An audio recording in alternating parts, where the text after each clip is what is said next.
Hello बच्चों, कैसे आप सब लोग।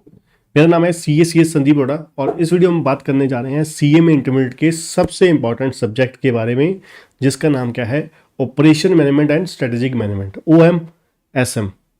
ये मान के चलिए हमारे सीए में इंटरमीडिएट का सबसे इंपॉर्टेंट सब्जेक्ट होता है ना। तो सेकेंड ग्रुप का फर्स्ट सब्जेक्ट है और सबसे इंपॉर्टेंट है। अब देखिए, इस लेक्चर में हम लोग करने क्या वाले हैं। इस लेक्चर में हम लोग जानने वाले हैं अपने सब्जेक्ट के बारे में। हमारा सब्जेक्ट क्या है, किस तरीके से हमारे को यहाँ पर पेपर आता है और किस तरीके से पूरा का पूरा सिलेबस बाइफरकेटेड है और किस तरीके से एग्ज़ाम में क्वेश्चंस आते हैं, कौन से चैप्टर इंपॉर्टेंट हैं, कौन से नहीं इंपॉर्टेंट हैं, किस पोर्शन पे हमें ज़्यादा फोकस करके आपको ज़्यादा अच्छा स्कोर करने का चांस हो सकता है ना। क्योंकि देखिए, कोई भी सब्जेक्ट जो होता है, जब हम किसी भी सब्जेक्ट को स्टार्ट करते हैं तो उस सब्जेक्ट को स्टार्ट करने का, देखिए, प्रोफेशनल कोर्सेज में सिर्फ यही तरीका नहीं होता। जैसे हम लोग +2 तक क्या करते हैं, सिंपली क्या किया, हमने एक सब्जेक्ट को शुरू किया, जैसे जैसे सीक्वेंस है 1 2 3 4 5 करते गए दैट्स इट, 100% कर लिया तो +1 +2 में जैसे काम हो जाता था, ग्रेजुएशन में काम हो जाता था कि वही हो गया जी। चलिए, यहाँ पर इतना सफिशेंट नहीं है। अगर आप ज़बरदस्त तरीके से, अच्छे तरीके से फर्स्ट अटैम्प्ट में अपना प्रोफेशनल कोर्स सीए में इंटरमीडिएट निकालना चाहते हैं, बिना किसी हेजिटेशन के निकालना चाहते हैं, तो आपको उस सब्जेक्ट के ऊपर आपको अच्छे तरीके से प्लान करना होगा, देखना होगा कि किस तरीके से हम उस सब्जेक्ट को तैयार करें और किस तरीके से बाकी बारीकियों के ऊपर फोकस किया जाए, जिससे क्या है, मार्क्स जो है हमारे मैक्सिमम आए। ठीक है जी। तो चलिए बच्चों, सबसे पहले हम देखेंगे हमारा जो कंप्लीट सब्जेक्ट है OM&SM, वो 100 मार्क्स का सब्जेक्ट है और किस तरीके से बाइफरकेटेड है। देखिए, OM मतलब ऑपरेशन मैनेजमेंट, SM मतलब स्ट्रेटेजिक मैनेजमेंट। OM जो है हमारा है, ऑपरेशन मैनेजमेंट जो है वो हमारा कितने नंबर का है, 60 मार्क्स का है।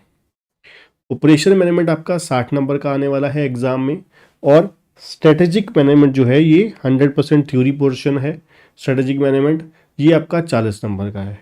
तो इसका मतलब ये हुआ, एक चीज़ क्लियर हुई कि 40 नंबर की तो थ्योरी कंफर्म है, होगी। ठीक है जी। 40 नंबर का ये जो पोर्शन है, ये तो हमारा कौन सा पोर्शन है, थ्योरी पोर्शन है। बाकी बचा 60 नंबर का। अब ये 60 नंबर जो ऑपरेशन मैनेजमेंट है, ये आप लोगों के लिए सबसे नया पोर्शन है। आपको इस सब्जेक्ट के बारे में तकरीबन ऑलमोस्ट नील नॉलेज है। अब इसमें कुछ पोर्शन, नील नहीं कह सकता, 60 में से कुछ पोर्शन जो है उस वो आपको आता होगा। जैसे कि आप इस सब्जेक्ट की खासियत क्या है ऑपरेशन मैनेजमेंट की, ये एक्चुअली में क्या है, बहुत ही ज़्यादा आप कह सकते हो कि अलग अलग सब्जेक्ट्स में से आप ये कह सकते हो कि ये सब्जेक्ट जो है वो बना हुआ है। जैसे कि इसमें कुछ पोर्शन जो है वो स्टैट्स का आता है, कुछ पोर्शन इसमें कोस्ट की थ्योरी पोर्शन आपको देखने को मिल जाएगा, जो आपको एडवांस लेवल पर कोस्ट होती है। कुछ आपको याद होगा, ऑपरेशन रिसर्च, OR नाम का एक बीकॉम में सब्जेक्ट हुआ करता है। ठीक है, जिन्होंने ग्रेजुएशन कंप्लीट कर लिया उनको तो पता होगा, जिन्होंने नहीं करी उनको नहीं पता होगा, है ना। तो फाइनल ईयर में मोस्ट ऑफ द केस होता है ऑपरेशन रिसर्च, उसका कुछ पोर्शन है ना। तो कहने का मतलब बहुत सारी चीज़ें यहाँ पर मिक्स करके दी गई हैं। अब इसमें से आप देख सकते हो ऑलमोस्ट पहला चैप्टर ऑपरेशन मैनेजमेंट का इंट्रोडक्शन 5 नंबर का है, ऑपरेशन प्लानिंग 5 नंबर का है, designing of operational system and control ये 5 नंबर का है।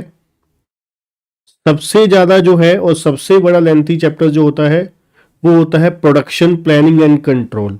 इसमें मान के चलिए आपका तकरीबन जो मैंने बोला, स्टैट्स, OR वगैरह, ठीक है, कोस्ट के कुछ चैप्टर्स, तकरीबन जो प्रैक्टिकल ऊट पटांग सारा इधर उधर से इकट्ठा किया हुआ है, जो वो सारा का सारा इसी चैप्टर में, चैप्टर नंबर 4 में आपको देखने को मिलेगा। उसके बाद जो सबसे बढ़िया जो सबसे अलग आपको इंटरेस्टिंग टॉपिक जो देखने को मिलेगा वो होगा आपको चैप्टर नंबर 7 में economics of maintenance and spheres management. ये 5% का है, ठीक है जी, 5% है ना कि 5 नंबर, 60 का 5% कितना हो गया, 3 नंबर का हो गया। और प्रोजेक्ट मैनेजमेंट 15%, 15% मतलब 9 मार्क्स का, ठीक है जी। तो सबसे बड़ा चैप्टर हमारा चैप्टर 4 है, उसके बाद 6 मतलब तकरीबन 35% जो है सिलेबस जो है वो सारा का सारा चैप्टर 4 और 6 में से कवर हो रहा है। तो ये हमारा हो गया 60 मार्क्स का जो पोर्शन है। और एसएम इक्वली डिस्ट्रीब्यूटेड है, सारा का सारा चारों चैप्टर। इंट्रोडक्शन टू एसएम हो गया, स्ट्रेटेजिक एनालिसिस एंड प्लानिंग हो गया, फॉर्मुलेशन एंड इम्प्लीमेंटेशन हो गया, और डिजिटल स्ट्रेटेजी हो गया। ये चारों के चारों चैप्टर इक्वली डिवाइडेड हैं, है ना। तो सभी में से 40 नंबर की अगर बात करें, 40 नंबर का है, तो तकरीबन तकरीबन मान के चलिए आपका 10-10 नंबर का चारों सब्जेक्ट जो हैं आपको आने वाले हैं, ठीक है जी। और यहाँ पर भी 5% एक्चुअली में गलत लिखा हुआ है, 5 मार्क्स जो है, 100 का 5% है, यहाँ पर भी सॉरी इन्होंने सही तरीके से नहीं लिखा हुआ। मतलब क्या है, 5 नंबर का आपका ये हो गया, 5 का ये हो गया, 5 का ये हो गया, 20 का ये हो गया, 5 का ये हो गया, और 15 का ये हो गया, 5 का ये हो गया, ठीक है जी। 15 5 20 रुपये 25, 25 25 50 10 60, इस तरीके से है ना कि इन्होंने जो परसेंट वर्ड ये लिखा हुआ है वो गलत है। 100 का 5% लिख रखा है, उस तरीके से लिखा हुआ है, बट कन्फ्यूज़न होती है। चलो अब आपको पता लग गया, ठीक है जी। तो इस तरीके से अब देखने को आपको मिलेगा कि अगर 60 में से कंप्लीट अगर बात करें तो 35 नंबर का आपका आपका तकरीबन तकरीबन प्रोडक्शन प्लानिंग एंड कंट्रोल और प्रोजेक्ट मैनेजमेंट, ये दोनों चैप्टर जो है तकरीबन तकरीबन 35 नंबर के हैं। 60 में से 35 नंबर ये 2 चैप्टर के हैं, ठीक है जी। और सबसे ज़्यादा सिलेबस भी इसी में ही आपको देखने को मिलेगा। अब आपको दिखा देता हूँ नंबर ऑफ पेजेस, आप देखोगे आपको अपने आप आइडिया हो जाएगा जी।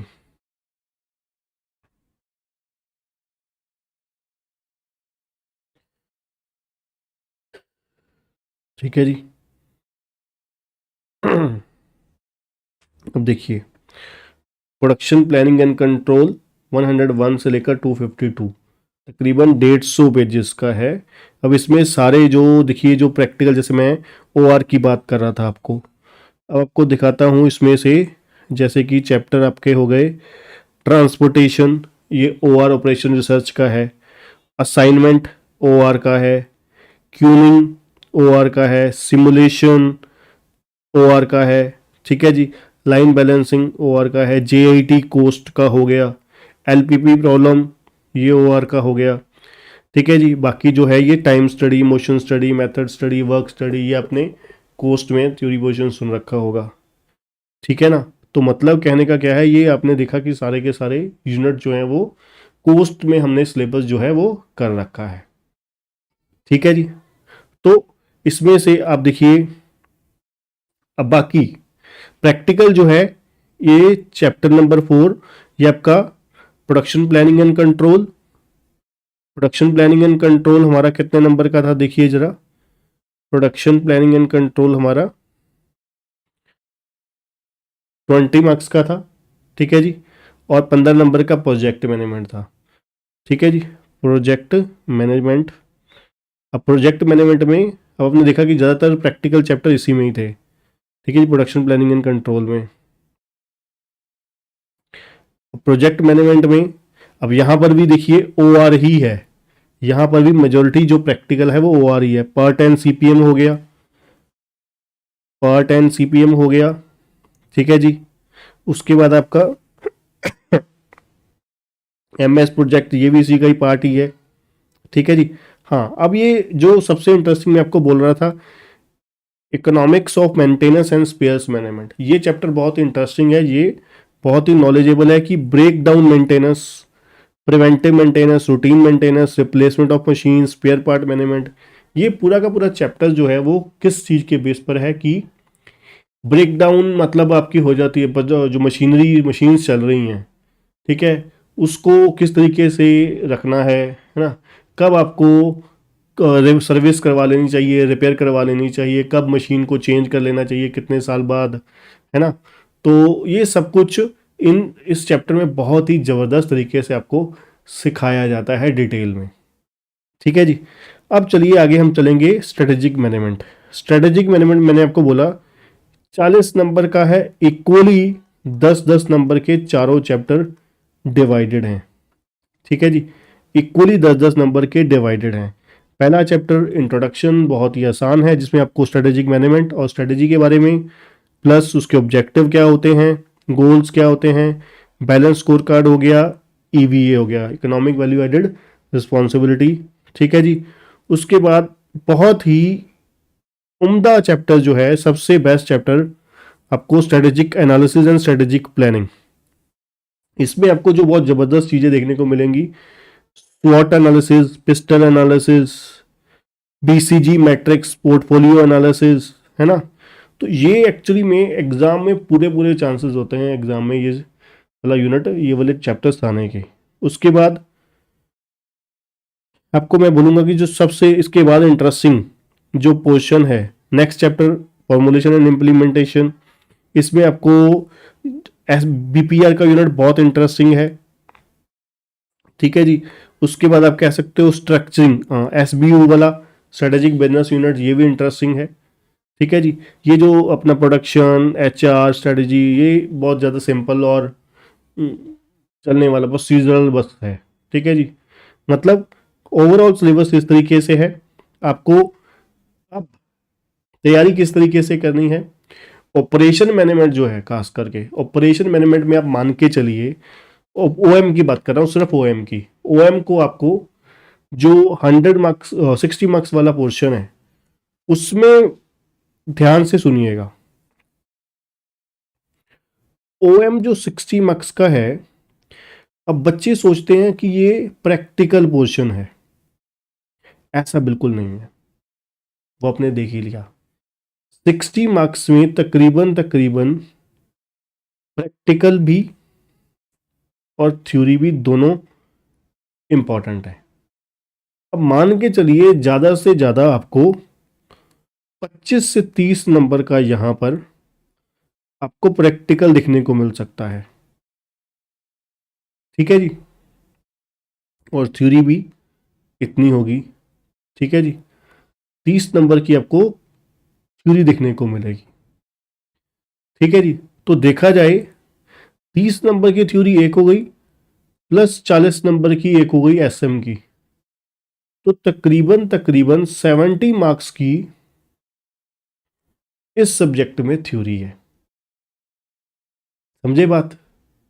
जो सबसे बड़े मिथ में बच्चे रहते हैं कि ये प्रैक्टिकल सब्जेक्ट है, डिफ़िकल्ट है। ठीक है जी। अगर आप इस सब्जेक्ट को प्लानिंग, देखिए आप मैनेजमेंट की बात, चैप्टर का सब्जेक्ट का नाम ही क्या है, ऑपरेशंस मैनेजमेंट। जो ऑपरेशंस होते हैं फैक्ट्रियों में, है ना, मैन्युफैक्चरिंग कंसर्न में, उन ऑपरेशंस को किस तरीके से मैनेज करना है। और स्ट्रैटेजिक मैनेजमेंट में तो हम स्ट्रैटेजी ही बना रहे हैं। ठीक है ना, कि किस तरीके से कंपनी की अलग अलग सेक्टर्स में, अलग अलग एरियाज में स्ट्रेटेजी कैसे बनानी है, उसको प्लान कैसे करना है, इम्प्लीमेंट करना कैसे करना है। तो हम अपने सब्जेक्ट को भी प्लान नहीं कर सकते क्या, मैनेज नहीं कर सकते। ठीक है ना। तो इसलिए चीज़ को समझो, प्रैक्टिकली समझो कि किस तरीके से यहाँ पर सब्जेक्ट जो है हमें फोकस करना है। ठीक है जी। इस सब्जेक्ट में आपको MCQs, true false, match the column, fill-ups,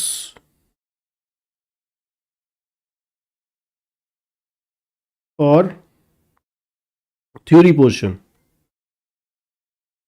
काफ़ी अच्छे खासे लेवल पर आता है। इसलिए इसको हम सीएमए के इंस्टीट्यूट के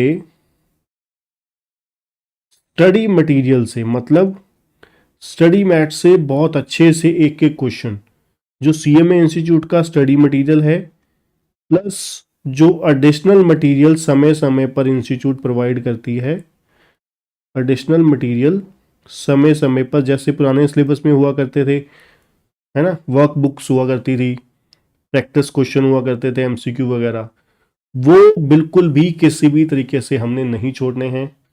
सिलेबस कंप्लीट करने के बाद एक ओवरऑल प्रैक्टिस जरूर करनी है, ठीक है जी, खास करके। तो कोशिश कीजिएगा जो इंस्टीट्यूट का मटेरियल है वो किसी भी लेवल पर किसी भी तरीके से हम लोगों ने उसे इग्नोर नहीं करना, क्योंकि जो आएगा इंस्टीट्यूट के मटेरियल से ही आएगा इस सब्जेक्ट में, बाहर से कहीं भी नहीं आएगा, है ना। तो कोशिश 100% यही होनी चाहिए कि इंस्टीट्यूट का मटेरियल सुपर शानदार, सुपर ज़बरदस्त तरीके से होना चाहिए हमारा, क्योंकि अगर इंस्टीट्यूट का मटेरियल कवर नहीं हुआ तो बहुत सारी चीज़ें ऐसी हैं जो हमारे को मार्क्स अच्छे स्कोर लेने में हमारी पीछे छोड़ देंगी हमारे को। इसलिए बहुत ज़बरदस्त तरीके से, शानदार तरीके से करना है, ठीक है जी। और यहाँ पर भी वही चीज़ें जो मैं आपको खास करके थ्योरी मेन सब्जेक्ट में बोलता आ रहा हूँ, हमेशा आपको गाइड करता हूँ कि आपको देखिए, मोस्टली जो सीएमए इंस्टीट्यूट, सीएमए के बच्चे होते हैं, जिनमें एक कमी रह जाती है वो है थ्योरी। थ्योरी ज़्यादातर बच्चों की स्ट्रॉन्ग कोर एरिया नहीं होता, क्योंकि मोस्टली बच्चे जो सीएमए के वही आते हैं, सीएमए कोर्स ज्वाइन करते हैं, जो कि प्रैक्टिकल बहुत अच्छा होता है उनका, है ना, पकड़ अच्छी होती है। इसलिए मैं आपको बोलूँगा थ्योरी पे पकड़ अच्छे बनाइए, जो आपको बाकी स्टूडेंट्स से एक स्टेप आगे ले जाएगी। दूसरी चीज़, हैंड राइटिंग आपकी बहुत अच्छी होनी चाहिए। जितनी अच्छी देखिए हैंड राइटिंग होगी, तो आप कहोगे कि प्रोफेशनल कोर्स में भी हैंड राइटिंग देखते हैं, बिल्कुल देखते हैं, क्यों नहीं देखते। जब आप पेपर सामने चेक करने के लिए रखोगे, जब तक अगर आप सामने चेक करने वाले को थोड़ा सा मतलब इंजॉय फील नहीं कर रहा, वो अच्छा बेटर फील नहीं कर रहा, तब तक वो आपको आपकी मन मर्जी के नंबर नहीं देगा। अगर उसको बड़े ही कंफर्टेबल वे में ही पेपर चेक करने को मिल रहा है, आसानी से मिल रहा है, तो वो आपसे आपको खुश होकर, जहाँ हो सकता है 4 नंबर देने, आपको 4.5 नंबर दे दे 5 में से। अगर आपकी हैंड राइटिंग ही नहीं समझ आ रही, आपकी प्रेजेंटेशन ही अच्छी नहीं है ना, आपकी हैंड राइटिंग अच्छी नहीं है, प्रेजेंटेशन आपकी अच्छी नहीं है, आपका वे ऑफ राइटिंग अच्छा नहीं है, तो अगला रीज़न ढूंढेगा नंबर काटने के, वही हमने करना नहीं है, ठीक है ना। उसके बाद स्पीड, प्रैक्टिस आपकी ज़्यादा से ज़्यादा होनी चाहिए, ठीक है जी। जितनी ज़्यादा आपकी प्रैक्टिस होगी, स्पीड आपकी उतनी ज़्यादा इम्प्रूव्ड होगी, मार्क्स उतने ज़्यादा अच्छे आपके आएंगे, उतनी ज़्यादा अटैम्प्ट होगी, ठीक है जी। अटैम्प्ट जितनी ज़्यादा हाई होगी, उतना आपका स्कोर आने के चांसेस बढ़ जाते हैं। जब तक अटैम्प्ट अच्छी नहीं होगी, तब तक मार्क्स कैसे आपके अच्छे बन पाएंगे, है ना। तो इन चीज़ों को सब्जेक्ट शुरू करने से पहले, क्लासेस शुरू करने से पहले ये चीज़ें अश्योर कर लीजिए, ठीक है जी। तो ये चीज़ें अश्योर कर लीजिए कि आप इन चीज़ों पे फोकस ज़्यादा से ज़्यादा करेंगे, ठीक है जी। पढ़ाई जितनी इक्वल इम्पॉर्टेंट है, इक्वली इम्पॉर्टेंट ये चीज़ें हैं, क्योंकि जब तक आपकी इंग्लिश अच्छी नहीं होगी, है ना, आपकी इंग्लिश अच्छी नहीं होगी, तो आपको समझने वाले को दिक्कत होगी। आप प्रोफेशनल कोर्स कर रहे हैं, इतने बड़े लेवल का कोर्स कर रहे हैं, ठीक है जी। हैंड राइटिंग समझने वाले को मज़ा आना चाहिए, प्रेजेंटेशन प्रैक्टिकल सब्जेक्ट में अच्छी हो, प्रैक्टिकल पोर्शन में अच्छी होनी चाहिए, वे जो आपका लिखने का है वो अगले को पसंद आना चाहिए, तरीका सही होना चाहिए, स्पीड और प्रैक्टिस। अब देखिए ना, जरूरी नहीं है कि जो सजेस्टेड आंसर में आपको सॉल्यूशन दिए होते हैं एग्जैक्टली वैसा नहीं, जरूरी नहीं होता, ठीक है ना। तो इस तरीके से आप ये सभी चीज़ों को फॉलो कीजिए। जो बच्चे इस वीडियो को यूट्यूब पे देख रहे हैं हमारी, ठीक है, तो उनको मैं बताना चाहूँगा कि आप सीएमए इंटरमीडिएट की क्लासेस जो है हमारी बहुत ही अफोर्डेबल प्राइसेस पे बाय कर सकते हैं, अवेलेबल हैं हमारे ना केसी ट्यूटोरियल के पैनल पे। डिस्क्रिप्शन में लिंक दिया गया है, उससे डायरेक्टली आप क्लिक करके बाय कर सकते हैं, या फिर जो नंबर दिया गया है डिस्क्रिप्शन में, कॉन्टैक्ट करके वहाँ से आप क्लासेस बुक कर सकते हैं, बाय कर सकते हैं, और लाइव क्लास ज्वाइन करना चाहते हैं तो लाइव क्लासेस भी बाय कर सकते हैं। ठीक है बच्चों, तो आज के लिए इतना ही, मिलते हैं नेक्स्ट लेक्चर से शुरू करते हैं। Thank you.